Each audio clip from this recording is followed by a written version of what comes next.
The Book of Matthew, chapter 22. Jesus answered and spoke to them again in parables, saying, The kingdom of heaven is like a certain king, who made a wedding feast for his son, and sent out his servants to call those who were invited to the wedding feast. But they would not come. Again, he sent out other servants, saying, Tell those who are invited, Behold, I have prepared my dinner. My cattle and my fatlings are killed, and all things are ready. Come to the wedding feast. But they made light of it and went their ways, one to his own farm, another to his merchandise.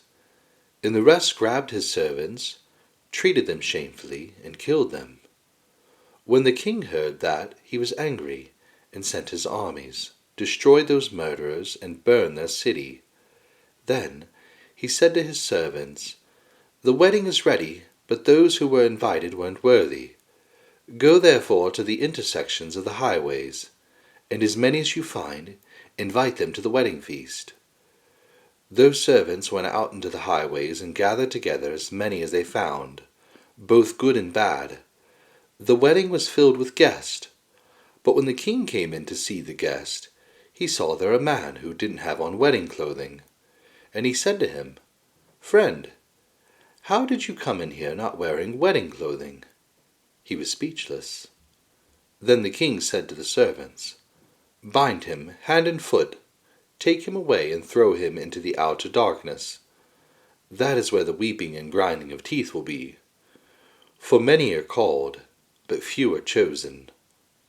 Then the Pharisees went and took counsel how they might entrap him in his talk.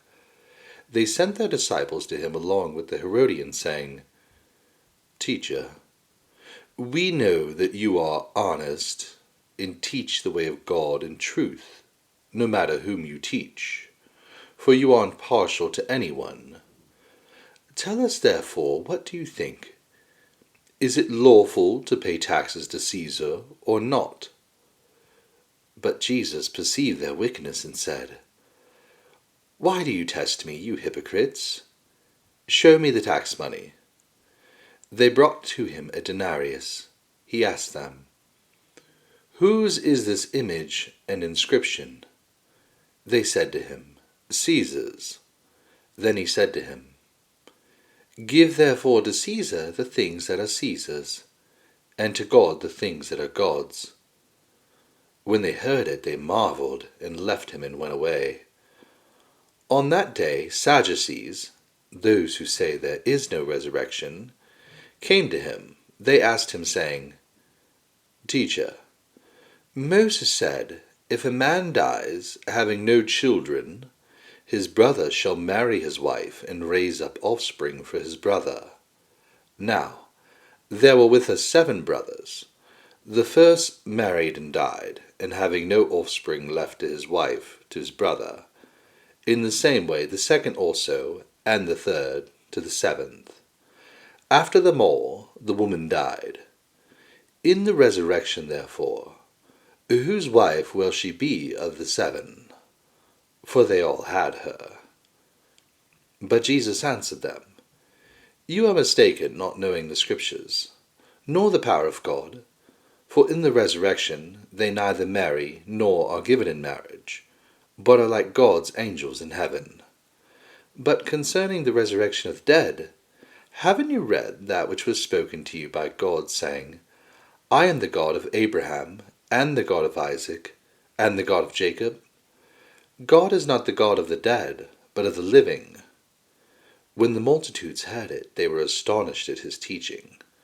But the Pharisees, when they heard that he had silenced the Sadducees, gathered themselves together. One of them, like a lawyer, asked him in a question, testing him, Teacher, which is the greatest commandment in the law? Jesus said to them, You shall love the Lord your God with all your heart, with all your soul, and with all your mind. This is the first and great commandment. A second likewise is this, You shall love your neighbor as yourself. The whole law and the prophets depend on these 2 commandments. Now while the Pharisees were gathered together, Jesus asked them a question, saying, "What do you think of the Christ? Whose son is he?" They said to him, "Of David." He said to them, "How then does David in the Spirit call him Lord, saying, 'The Lord said to my Lord, Sit on my right hand, until I make your enemies a footstool for your feet'? If then David calls him Lord, how is he his son?" No one was able to answer him a word, neither did any man dare ask him any more questions from that day forward.